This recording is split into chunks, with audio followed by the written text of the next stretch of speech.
Yo, yo, yo, what is going on, everybody? GZTV back with another video, and today we are going to be talking about the latest installment.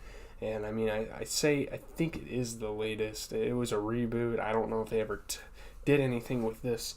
But the Friday the 13th remake, it's arguably better than the original. I think I've watched the original, so I decided to watch the remake. And we have my boy Jason Voorhees in the back there. Just for a little bit of spooky fun. He's joining in, I guess. So that's pretty dope. We're just going to talk about the movie, what happened. This is a spoiler review. I wanted to warn you guys, first and foremost, if you haven't watched this movie, don't watch this. I'm sure there's other no spoiler out there. You can read reviews of people that don't spoil anything. Usually the reviews will have a spoiler warning if they do spoil it. So I'm spoiling it. This is just a place for us to kind of discuss the movie for the people who have watched it. So, sorry about my cough. I'm still a little sick here. On June 13th, 1980, a young Jason Voorhees watches as his mother Pamela is beheaded by a camp counselor who is trying to rescue Mrs. Voorhees' murder spree around Camp Crystal Lake. So to get revenge on him, he finds his mother and they just take it personal. You kind of want to ride with Jason Voorhees and kind of go on his side if you know his origin story, which is a really interesting thing about the Friday the 13th franchise. You don't really get that with other franchises. Most franchises just a demon walking around with no intent. But with Jason Voorhees, they do really good, and I think that's why he's one of the better slasher horror icons ever, because he actually has a backstory that gives him a reason to do this. You could say the same for Leatherface, I suppose. Almost 30 years later, a group of friends, including Whitney Miller, arrive for a camping trip at Crystal Lake, where they hope to find a crop of marijuana growing in the woods, which is fucking hilarious, honestly. And it's funny because when this movie was released, marijuana was actually prohibited everywhere. No one fucked with it. It was extremely taboo. And looking back on this now, it doesn't seem that mischievous. It seems like it's pretty easily accessible, but you just kind of have to remember the times, I guess, that the movie happened. That night, an adult Jason kills everyone except Whitney, whom he captures, as she resembles his mother at a young age. He realizes she might be a reincarnation of his mother or something, and at first we actually think that Whitney dies, but I guess if you know the franchise well enough, you know that Whitney doesn't die in these films. I think Whitney has been in all of the films, I want to say. I don't know. I'm not that well versed in the Friday the 13th universe. I've watched the original. I've watched this one. I've watched Freddy vs. Jason, which really doesn't do much for the franchise at all. It's just kind of like a mashup. But I don't know, man. I'm not that familiar with the Friday the 13th franchise. I've heard people talk about it. I've heard people say, he's one of their favorite slashers, which seems about right. But yeah, 6 weeks later, Trent, his girlfriend Jenna, and friends Chelsea, Bree, Chewie, Nolan, and Lawrence arrive at Trent's summer cabin on the shore of Crystal Lake, so obviously exactly where the original killings of Jason Voorhees happened. Now, these people disappeared. They don't know what happened to them. They never went to investigate it, which is really stupid. I don't really understand that. That's not really realistic.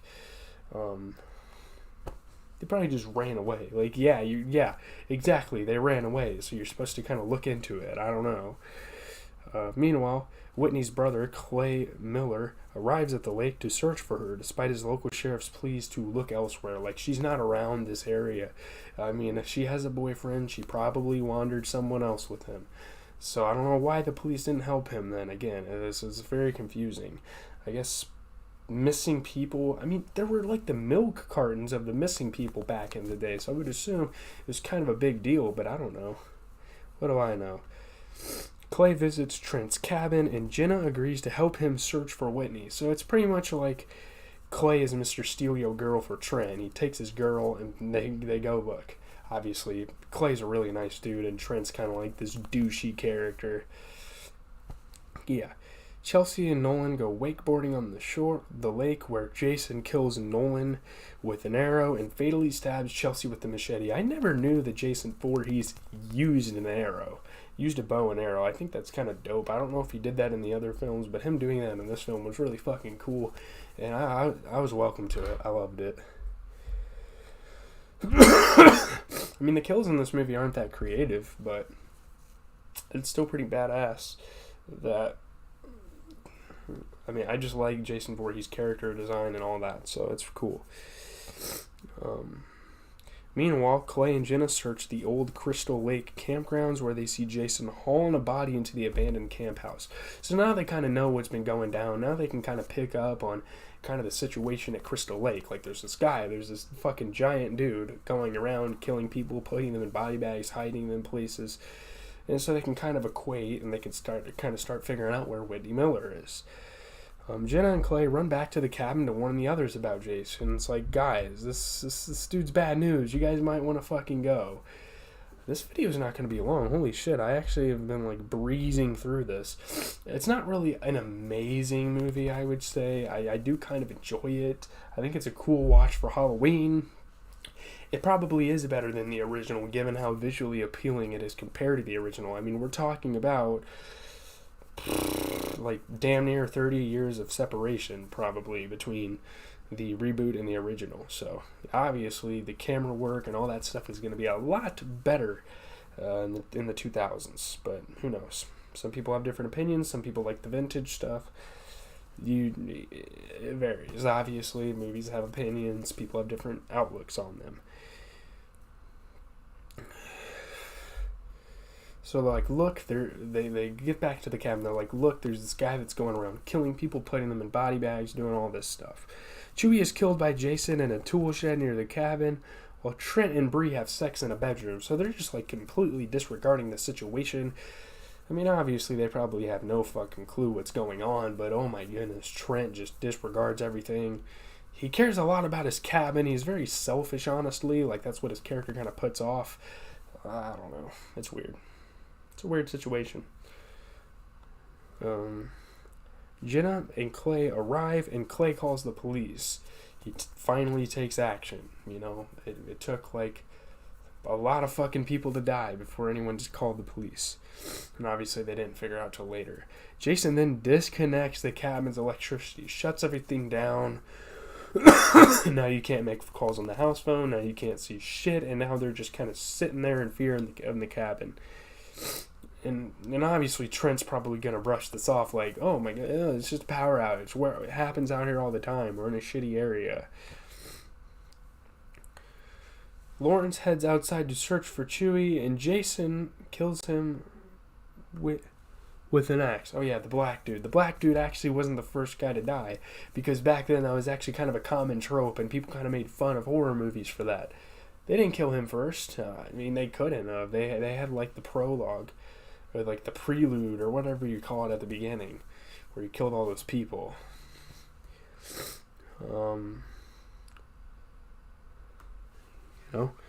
Jason then sneaks inside and kills Bree. So now all we have left is Clay, Trent. So we have Clay, Trent. I think it's just Clay, Trent, and the girl. What's her name? Fuck. Jenna. I think it's literally those three. And then a police officer arrives and knocks on the front door, but is killed by Jason before he can enter. So now the group is just fucking hopeless. And at that moment, you actually kind of think that the movie's gonna, like, end or something. Like, oh, okay, the police arrive and we're good. Jason's gonna run away or some shit. No. Jason's ruthless. He kills the police officer. Trent, Clay, and Jenna escape the cabin and become separated. And Trent is killed by Jason when he reaches the main road. So it took a while. It was very anticipated, but the douchebag, the heel character, the hated character in the movie gets killed, and everyone's probably excited watching this in the damn theaters. Like, no one likes fucking Trent, of course. He's like a Chad. Jason chases Clay and Jenna back to the campgrounds, where Clay discovers Jason's lair and finds his sister underground chained to a wall. So he finally figures out where his sister has been all this time. She's chained underneath Jason's house. Yeah. Clay frees Whitney, and all three try to escape as Jason arrives. So there's 3 people left. It's kind of like a trio of survivors at the end. They find an exit, but Jenna is impaled by Jason's machete before she can escape. So pretty much the characters that were pretty much intended to survive at the beginning of the film kind of like based on the unwritten rules of horror. Like Clay and Whitney were pretty much destined to survive. They're too good at characters, and yeah, obviously Clay's the hero, and Whitney's, I don't know.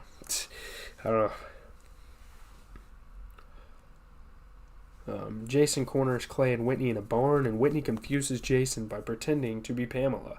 Like, she looks just like Pamela. And there was like some irony at the beginning, like, oh, you look just like her. And there's kind of like some foreshadowing going on there that I didn't realize when I first watched the movie, but it's actually a pretty cool moment. Oh, you look just like her. And she used that to her advantage. Clay and Whitney subdue Jason with a length of chain, and Whitney stabs Jason in the chest with his own machete, trying to take like the final blows before they get rid of him. Yeah. After sunrise, Clay and Whitney dump Jason's body into the lake, but before they leave, Jason bursts through the wooden dock and grabs Whitney, pretty much opening up doors for another movie in the series. It'd probably get kind of repetitive if Clay would have to save Whitney again. I don't know. It's kind of weird to me. But yeah, let's talk about the reception. There was some interesting stuff going on in this movie. The sequel got canceled? Wow, I did not realize that. Okay. Yeah.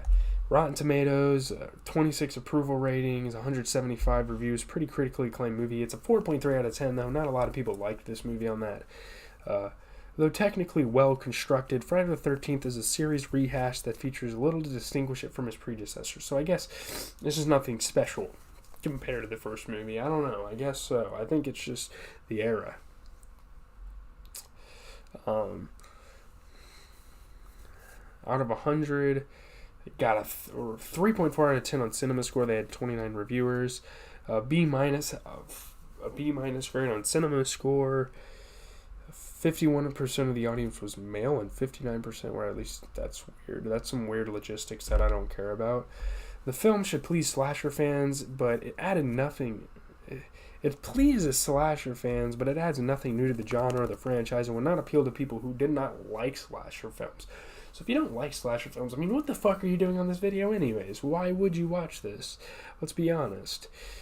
The prospect of another Friday the 13th, crafted by the film's sequel-friendly ending, did not leave anybody with like a feeling of dread. People thought there'd be a new movie, but obviously I think the creator saw the problem with like a cycle of boring-ass plot that gets redundant, right?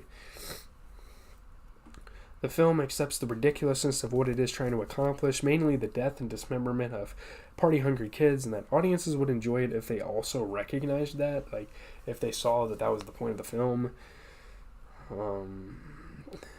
The unique touches, the film brings unique touches to certain characters' deaths, and that's awesome. But the acting is not really that impressive. Padalecki's presence gave the film a less good episode of Supernatural type of vibe to it, if I'm being honest. The film fails to provide laughs, scare, suspense, or gore. I thought it was suspenseful at some times, but I will say it's not really that funny. It's kind of corny. It is scary. The gore, not enough gore, I wouldn't say. It fails to provide the exhibition of nudity. Huh? You're weird. Expected of horror films that cannot deliver on the previously listed criteria. That's weird that you'd want nudity in a horror movie, but okay. You just kind of get it. I don't expect that. You know what I mean? That's interesting. That's an interesting critique of this film. Nispel captured the despair he created with his Texas Chainsaw Massacre remake. The film failed to provide the giddiness, teenage lust, and rambunctiousness that made the previous Friday the 13th films work. Let's be honest, those films didn't just work. Like, come on now. Friday the 13th did have humor. The characters continually act the cliched role of would-be victims, making it hard to fear for their safety. The 2009 film lacked the psychosocial aspect, a mother killing out of revenge for her son's death, crafted by its 1980 predecessor, and ultimately the film is more hilarious than terrifying. Maybe they wanted to go with that. I don't know. 2000s was a good era for comedy. That decade. Nispel made no attempt to create a movie beyond blood and guts, and even those attempts were forgettable. Apart from Clay and Trent, the rest of the cast were merely faces in the crowd with no attempt to give them any sort of backstory. I mean, let's be honest, Trent didn't have a backstory either. He was just kind of a douche. The film keeps to the same formula as its predecessors with a story that adds little to nothing to the franchise. Padalecki and Panna Baker filled their lead roles well, and that Aaron Yu's comic relief made him one of the most likable characters on screen, and he was one of the first of that new group to die, which was interesting. Panna Baker and Yu, yeah, great performances. Friday the 13th managed to reboot the concept of the original film with style. These are like the positive reviews. The film takes pleasure in killing off each of its characters. There's a desire among cinema goers for this type of material, and Friday the 13th satisfies that desire. It was the most effective and scary film in the Friday the 13th franchise. Okay, I like that. The choice of allowing Jason to run after his victims was cool, as opposed to slowly walking behind them as became prominent in later sequels, because it made him more menacing. It made him more fucking effective, right? It's scary to see a guy of that size just fucking running at somebody. I noticed that too. The film does not soften Jason's scariness by providing a sympathetic backstory. It is sympathetic, but that doesn't make him less menacing, I guess. It will come as a little surprise that Jason still lives in the woods around Crystal Lake and is still sore about the death of his mom. Jason must be sore in general. Director Nispel made a competent film that performs better as a whole than the previously released remakes of Prom Night from 2008 and My Bloody Valentine 3D from 2009. So people at the time were kind of comparing this movie to the other films, other remakes of other iconic movies. Although it does provide a few too many unbelievable character moments. That is true. The film added freshness to the standard formula of previous films by focusing on the chasing and killing aspects instead of lingering on the prolonged suffering of the victims, like the Saw films. Again, Saw was a movie that came out in the 2000s. People compared this to a lot of stuff like that. Aaron Yu stole the film with his comic timing and with his memorable death. But Derek Mears' portrayal of Jason adds more to the character than being simply a stuntman. Mears' subtle movements, athleticism, and physicality created an imposing image of Jason. So that's all of the reviews. I don't really have much to say. I think it's a pretty solid watch if you want a slasher film. I don't think it's the best slasher film ever fucking made or anything. But, jeez, I'm sorry about this cough. I gotta get through this fucking video. Good God. Leave a like, comment, subscribe. I gotta get out of here, man. This cough's about to get really fucking bad. I can feel it coming. But later tonight, that's what she said. Later tonight, we have the NBA review. In here in about an hour, 13 minutes, we get the first NBA game of the night to start. So, yeah, I'll also be watching football, but I'll try to watch